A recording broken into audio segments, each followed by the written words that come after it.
Nobody in a suit is going to say this out loud, so I will. Gianni Infantino, the president of FIFA, the man who runs world football. The man who controls the rights to the most-watched sporting event on the planet, spent more face time with Donald Trump in 2025 than any world leader on Earth.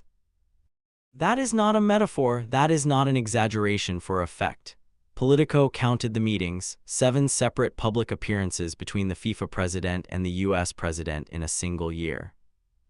He appeared at Mar-a-Lago, he attended the Board of Peace Summit in Egypt. He unveiled FIFA's New York offices inside Trump Tower.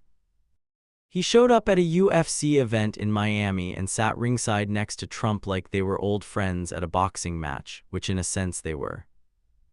And then, in December 2025, at the official 2026 World Cup draw held not at a neutral venue, not at a football stadium, not at any location that could be described as politically neutral, but at the Kennedy Center in Washington, D.C.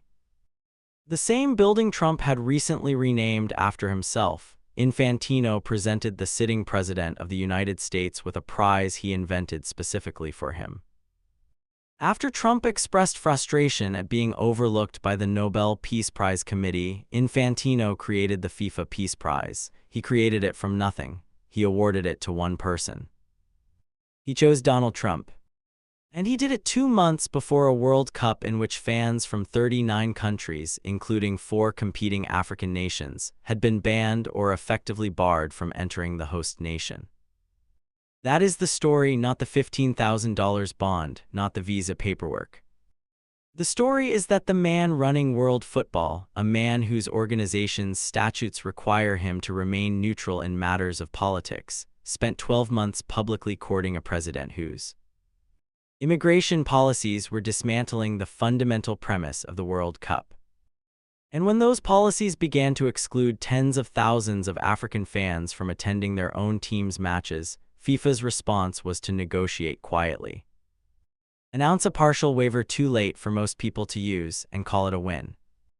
I want to be precise about what happened because the sequence matters and it keeps getting compressed into a single headline. In August 2025, the Trump administration introduced something called the Visa Bond Pilot Program.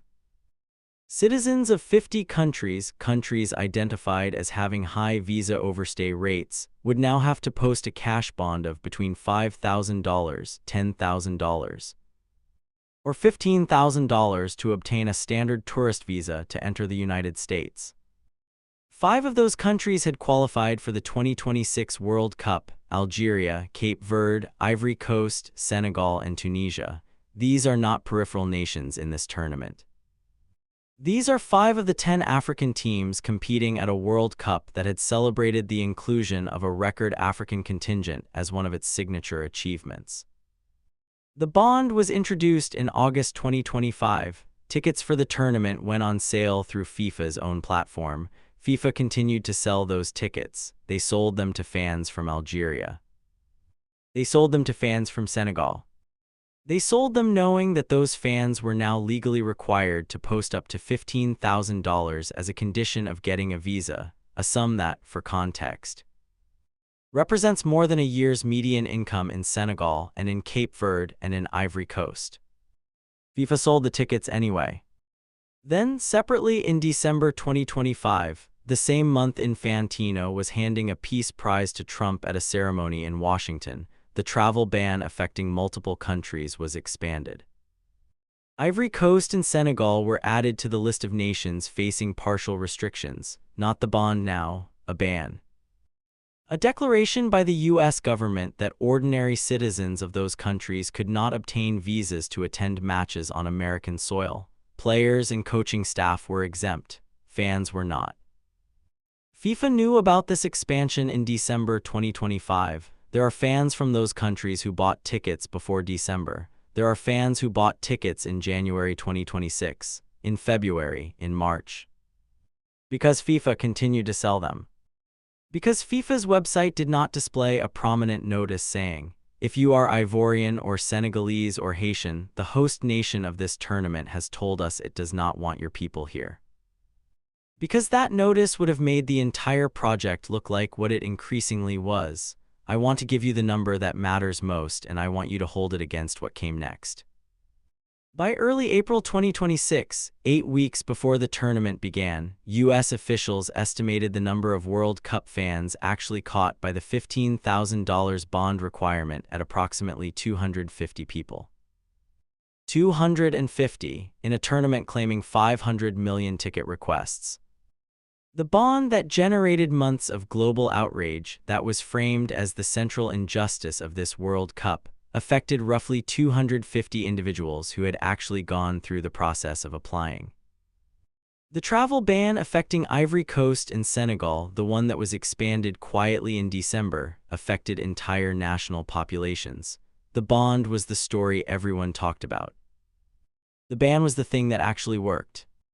On May 13, 2026, less than 4 weeks before the opening game, the State Department announced that the visa bond requirement would be waived for fans who had purchased World Cup tickets and registered through something called FIFA Pass, FIFA's priority visa appointment system. By April 15, 28 days before the announcement, the deadline had already passed. If you had bought your ticket after April 15, if you had held on, hoping the situation would resolve, praying that the political noise around this tournament would eventually produce a workable outcome, you got nothing. FIFA presented the waiver as a success. Infantino had worked the phones, cultivated the relationship, leveraged his access to the White House, and it had paid off. The $15,000 bond suspended. Partial victory, progress. Julian Quadio Adonis did not see it as progress. He is the president of the National Committee of Elephants Supporters, the official fan group for Ivory Coast. In conversations with the Agence France-Presse on June 11, the day the tournament opened in Mexico City, he was precise about what had actually happened. The United States government, he said, had been explicit with his organization. It had told them clearly and without procedural softening that it did not want supporters from certain countries, including Ivory Coast and Senegal, on its soil. Not your visa application was unsuccessful, not due to national security concerns. The United States had told them plainly, we do not want your people here. His entire delegation canceled. A handful of CNSE officials were permitted to travel, not to attend matches, but to look after the Ivorian community already living in the United States. Supporters from Ivory Coast who had spent months planning this trip, who had budgeted for flights and accommodation, who had in some cases paid for tickets before any of this became public, they stayed home. And what was FIFA's public response to this? What did Gianni Infantino, the man who spent 7 separate occasions in 2025 with the president responsible for this policy, say when the supporter group of a competing nation was told by the host country that it was not welcome? He said the World Cup would be impossible to organize without his relationship with Trump. He said so at a press conference in Mexico City on June 10, 2026, the day before the opening game. He framed his proximity to the U.S. president as an administrative necessity, an operational reality. As if the thing that made the friendship uncomfortable, the travel bans, the visa bonds, the ICE threats, the letter from 120 human rights organizations warning fans about a deteriorating human rights situation, were simply background noise to be managed, rather than consequences of a political alignment he had chosen, repeatedly, publicly, and on camera. Now I have to stop and give you the strongest version of the argument against everything I've just said. FIFA operates inside the laws of sovereign nations. The United States has immigration policies. Those policies are not FIFA's to override. Expecting a sports organization to compel the government of its largest host country to abandon its domestic immigration agenda is expecting something no sports organization has ever been required to do. The argument goes further. Look at the pattern. The 2022 World Cup was in Qatar, a country with a documented record of labor abuse, where migrant workers died building stadiums under conditions FIFA had been warned about for years. The 2018 tournament was in Russia, which had recently annexed part of a sovereign European nation. Nobody seriously argues that football should only be played in morally uncomplicated countries, partly because that list would be very short. Partly because those arguments rarely survive the moment when a national team actually qualifies. There's a harder version still. Infantino's relationship with Trump, however uncomfortable it looks from the outside, produced the FIFA Pass system, produced the April waiver of the visa bond, produced at least some loosening of what could have been a completely closed door. The alternative, this argument goes, was an adversarial relationship with the White House that produced nothing for anyone. Infantino's pragmatism, his willingness to attend events, to award prizes, to be photographed in the Oval Office, was the price of access. And access in this context meant visas for players, meant training facilities for Iranian staff, meant a functional tournament at all. That argument deserves to be taken seriously. I take it seriously. Here is where it falls apart. There is a difference between diplomatic pragmatism and the complete abandonment of institutional credibility. Diplomatic pragmatism means working quietly within difficult constraints to secure the best available outcome. What Infantino did was something different.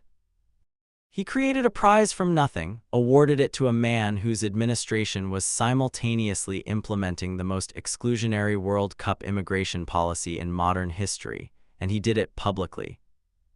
Enthusiastically, in a building named after the man receiving the award, 2 months before his tournament began excluding tens of thousands of fans from competing nations.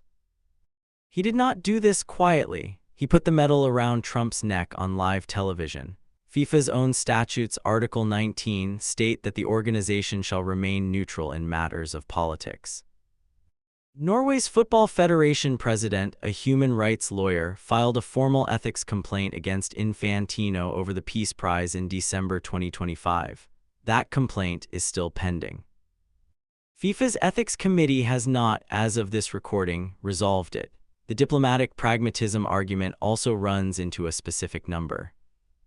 The 2026 World Cup is projected to generate $10.9 billion in revenue for FIFA across its 4-year cycle. That is a 56% increase over Qatar 2022. Broadcasting rights alone will exceed $4.2 billion. The matchday revenue, tickets, hospitality, concessions will approach $3 billion, a 216% increase over the last tournament. These are FIFA's own projected figures. FIFA operates as a non-profit, which means it doesn't distribute profits to shareholders, but it does accumulate reserves. Its reserves were $1.5 billion in 2014. They were $2.74 billion in 2018. They hit $3.97 billion after Qatar. They are projected to exceed $4 billion after this tournament. I want you to hold those figures alongside one thing. FIFA took $15 billion in projected revenue. FIFA awarded the host nation's president a made-up prize. FIFA sold tickets to fans from countries its host nation was in the process of banning. And FIFA's primary public achievement, the negotiation it put forward as evidence that the Infantino-Trump relationship was worth having, was a waiver with a deadline that had already expired. That applied to roughly 250 people. That was announced 29 days before the first game. That is not diplomatic pragmatism. That is a very expensive rearrangement of deck chairs conducted with considerable ceremony. Here is the depth bomb. On May 31, 2002, Senegal played France in Seoul, South Korea in the opening game of the World Cup. Senegal were making their first ever appearance at the tournament. They were ranked 42nd in the world. Their opponents were the reigning world champions and European champions. The French press had discussed the match as a matter of formality. France would win. By how much was the only question worth asking. The Senegalese squad had something unusual about its composition, something that does not appear in the match statistics but shapes the entire meaning of what happened that day. Of the 23 players in Senegal's squad, 21 earned their living playing club football in France. They had grown up in Senegal or in the Senegalese diaspora and then emigrated or been recruited into the French football pyramid. They were, in the most direct possible sense, men whose professional lives existed within the country they were about to face. They were former colonial subjects playing their former colonial power. They were underdogs who lived in the opponent's city, spoke the opponent's language, trained in the opponent's system, and on the 31st of May 2002, they beat them.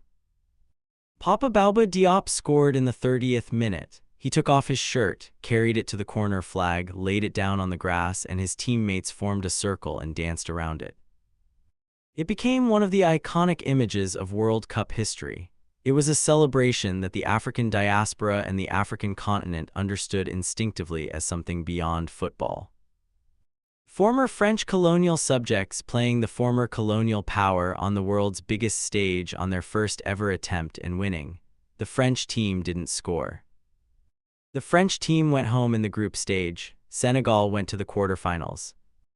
El Hadji Diouf, who was instrumental in that game, said years later that his French club teammates had mocked him in the days before the match. They told him France would win 8-0. He remembered thinking, how can a cockerel eat a lion? Papa Bouba Diop, who scored the goal, died in 2020, aged 42. Senegal's current manager, Pape Thiaw, was a substitute in Seoul that day. He watched from the bench as it happened. He was there. On June 16, 2026, in New Jersey, Senegal faced France again, the same fixture, the same weight. The same history carried into a new stadium by players who grew up watching what their predecessors did. Pape Thiaw was on the touchline, managing the team. Mamadou Sarr of Chelsea played in defense. His father was in the squad in 2002. The thread was continuous.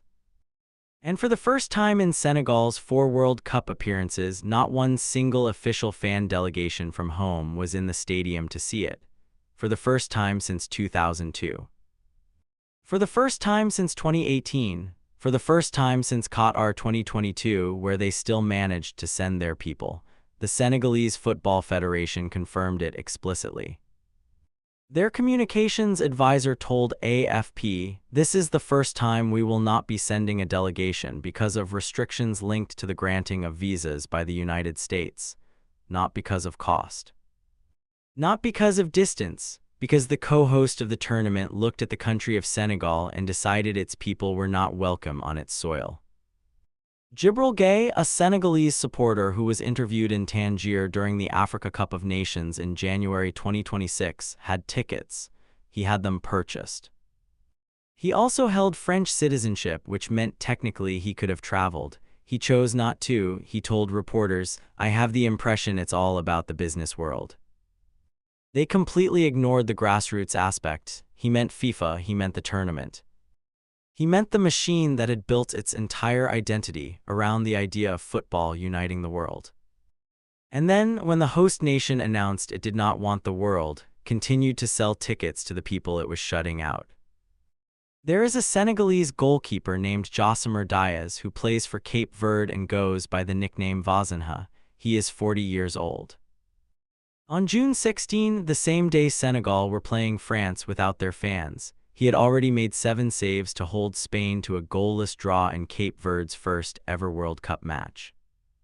He cried on the pitch afterward. He held his teammates. His mother had been unable to get a visa in time to watch him play. She missed the most important moment of his professional life because the country hosting the tournament had decided her paperwork was insufficient. He made 7 saves against Spain. At 40 years old, in Cape Verde's first ever World Cup game, and his mother watched it on television in Praia. The counterargument I haven't fully addressed is the one about precedent. Qatar used migrant workers to build its stadiums under conditions that resulted in deaths. Russia was an authoritarian state that had recently invaded a neighbor. Germany in 1936 hosted the Olympics under the Third Reich. The World Cup has always been held in complicated countries. Exclusion has always been part of the tournament's history, even if it usually operated through quieter mechanisms: expense, logistics, distance. The idea of a truly open World Cup, one where a fan from any of the 48 competing nations could realistically attend, may be and may always have been a fiction. That is a serious point. I'm not dismissing it, but there is a specific thing that happened in 2026 that is different from the complications of previous tournaments. In Qatar, the labor abuses were committed before the fans arrived. In Russia, the politics were the background condition of the host nation, not a set of policies specifically targeting which fans of which competing nations were allowed to enter. What happened in 2026 was a host nation looking at the list of competing teams, identifying specific countries by name and telling their supporters, "You are not welcome." And then FIFA, whose president spent the entire year photographed next to the man issuing those decisions, sold tickets to those fans anyway. That is the specific thing. Not the geopolitical complexity of hosting a tournament in the United States in 2026. The specific mechanism: sell tickets to people you know cannot enter. Generate the appearance of universal inclusion: 48 teams, 10 African nations. Record representation while knowing the fans of those nations face a barrier that was implemented by your most important institutional ally, whose Peace Prize you invented, whose building you held your draw in, who you appeared next to in 7 separate public settings while his administration was building the wall that would make your tournament's premise a lie. FIFA's statutes say the organization is committed to non-discrimination. They say football belongs to everyone. They say FIFA shall work to ensure that there is no discrimination against a country, private person, or group of people on account of race, skin color, ethnic, national, or social origin. Those words are in the document. They are not in small print. They were not added quietly during a pandemic. They have been there for decades.